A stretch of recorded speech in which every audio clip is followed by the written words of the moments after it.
The Committee on Homeland Security will come to order. Without objection, the chair may declare the committee in recess at any point.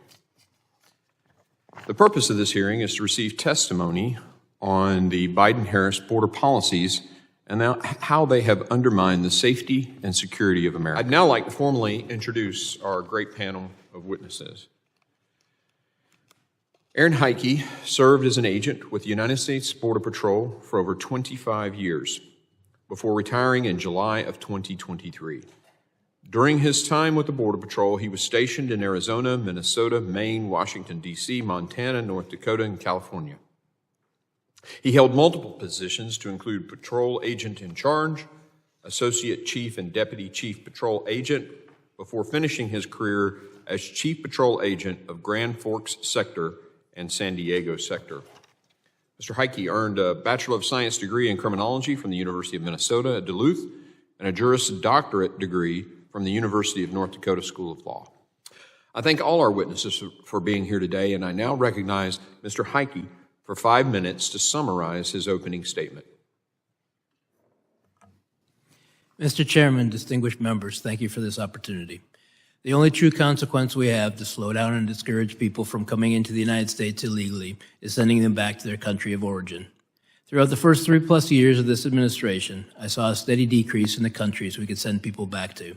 For the first time in my 25 years, and under 5 different administrations, whether through neglect or on purpose, I saw a large-scale lapse in our ability to return people to their country of origin.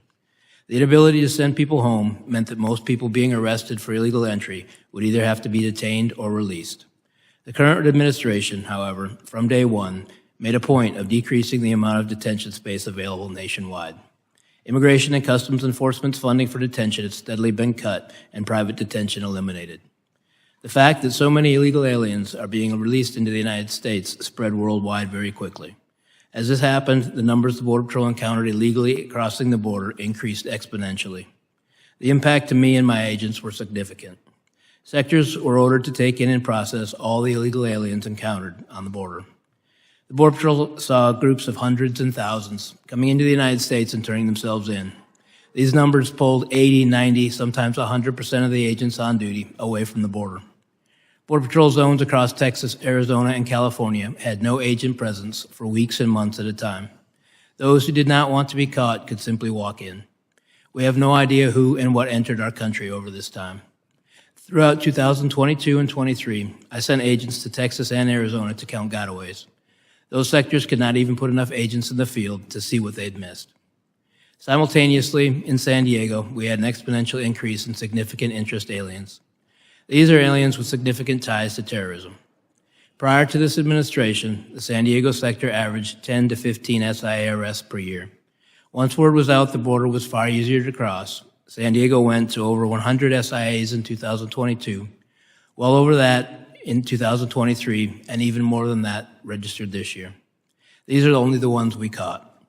At the time, I was told I could not release any information on this increase in SIAs or mention any of the arrests. The administration was trying to convince the public there was no threat at the border. Fentanyl is another issue. The San Diego area sees between 80 and 90% of the methamphetamine and fentanyl seizures annually for our entire country. With little enforcement at the border, these drugs were coming through en masse. During my last year in San Diego, the price for a single pill of fentanyl, for example, went from $10 to 25 cents. To make matters worse, during 2022 and 23, I had to shut down San Diego traffic checkpoints, which are critical for drug interdiction, because the resources had been diverted to the process and release mission. The large numbers also had and still have a negative impact on the San Diego community.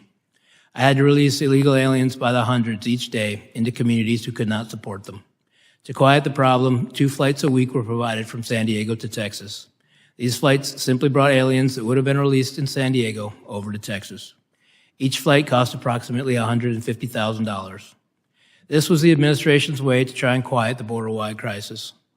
Once these flights were stopped and the releases continued, California saw the true economic impact.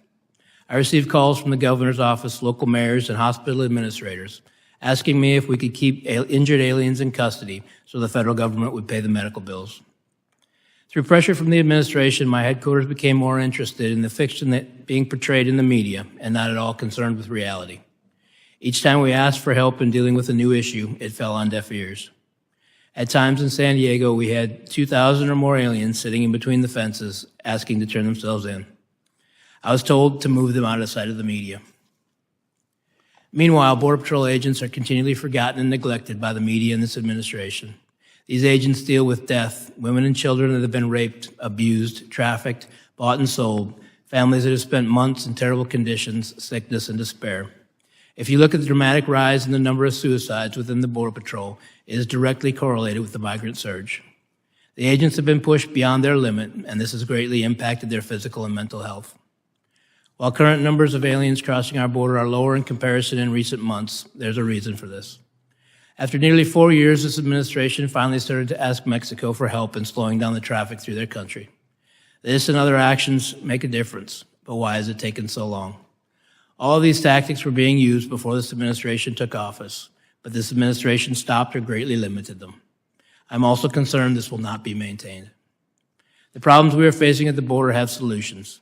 These solutions can be quite simple and cost far less than the mess currently occupying so much time and money. The return to a policy of enforcing the law and returning illegal aliens to their home countries is required. Thank you. Thank you, Mr. Heitke.